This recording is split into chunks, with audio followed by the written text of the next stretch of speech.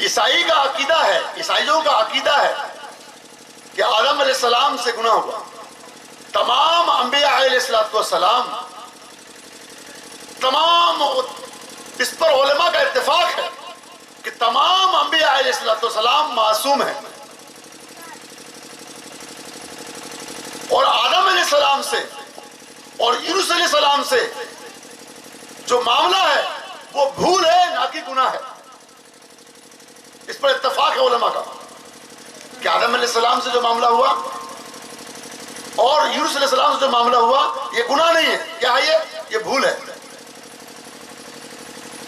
میں نے کہا ان سے کہ آدم علیہ السلام گناہ کیے جس کی وجہ سے ابن آدم گناہگار ہو گئے، آپ کا عقیدہ ہے؟ کہا جی. میں نے کہا کہ ہندوستان کا سمویدھان ڈاکٹر امبیڈکر نے بنایا. ڈاکٹر امبیڈکر کے سمویدھان میں ہے کہ اگر باپ قتل کرے تو بیٹا کو پھانسی نہیں ہوگی، دادا قتل کرے تو پوتا کو پھانسی نہیں ہوگی. باپ نے قتل کیا ہے تو باپ کو ہی پھانسی ہوگی، دادا نے قتل کیا ہے تو دادا کو ہی پھانسی ہوگی. میں نے کہا کہ 6 فٹ کے امبیڈکر کو اتنا عقل ہے اور کائنات کے مالک کو اتنا عقل نہیں نعوذ باللہ کہ آدم غلطی کرے اور پورے ابن آدم گناہگار ہو جائے.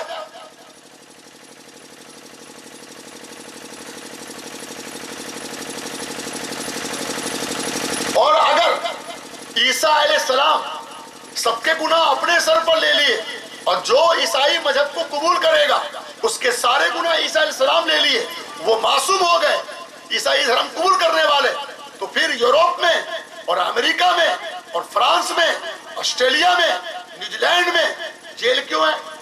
عیسائی کوئی خطا کرتا ہے انہیں سزا کیوں نہیں جاتی ہے جب معصوم ہو گئے تو؟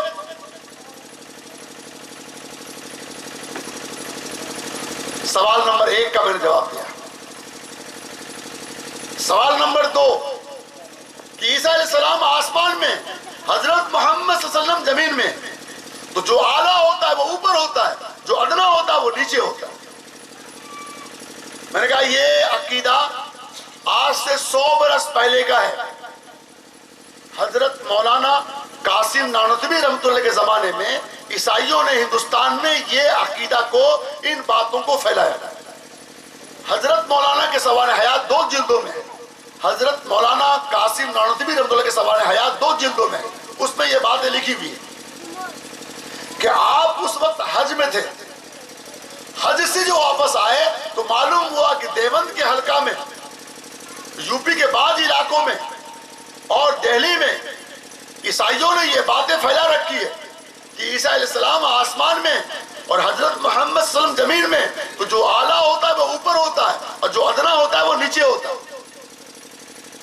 حضرت مولانا قاسم نانوتوی رحمۃ اللہ علیہ جب تشریف لائے حج سے تو آپ کو یہ بات معلوم ہوئی تو آپ نے فوراً مناظرے کا پروگرام رکھا اور اعلان کروایا. تو عیسائیوں نے دنیا کے چوٹی کے مبلغ کو بلائے اور اس میں حضرت مولانا واحد شخص ہیں پورے ہندوستان میں مسلمانوں کی طرف سے، واحد شخص آپ ہیں. مناظرہ کا دور شروع ہوا. عیسائیوں نے مختلف طرح کے سوال کیے. جب حضرت مولانا قاسم نانوتوی رحمۃ اللہ کے جواب کا، جب آپ کو بولنے کا موقع ملا، اسی وقت ایک شخص اسٹیج پہ چڑھ گیا. ایک عام مسلمان، سبزی بیچنے والا، حضرت کے سوانح حیات میں باتیں لکھی ہوئی، سبزی بیچنے والا اسٹیج پہ چڑھ گیا اور کہا حضرت آپ کو جو جواب دینا دیجیے گا، مجھے ایک جواب دے دینے دیجیے. حضرت نے کہا بہتر ہے آپ جواب دے دیجیے جو دینا ہے آپ کو. اس سبزی بیچنے والوں نے، اس شخص نے ایک ترازو اپنے پاس رکھ رکھا تھا، اس نے ترازو کو سامنے کیا تمام مجمع کے سامنے. کہا دیکھو بھائی یہ ترازو ہے، اس کا دونوں پلہ برابر میں ہے. اس کے بعد پاکٹ سے انہوں نے 1 kg کا بٹخارا نکالا اور ایک طرف ڈال دیا.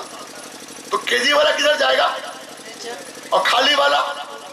اتنا یہ ہونا تھا کہ پورے مجمع کے اندر نعرے تکبیر اللہ اکبر. اس میں سے سینکڑوں عیسائی بھاگ گئے کہ یہ سبزی بیچنے والے نے جواب دیا ہے، اب علامہ آئیں گے تو کیا ہوگا.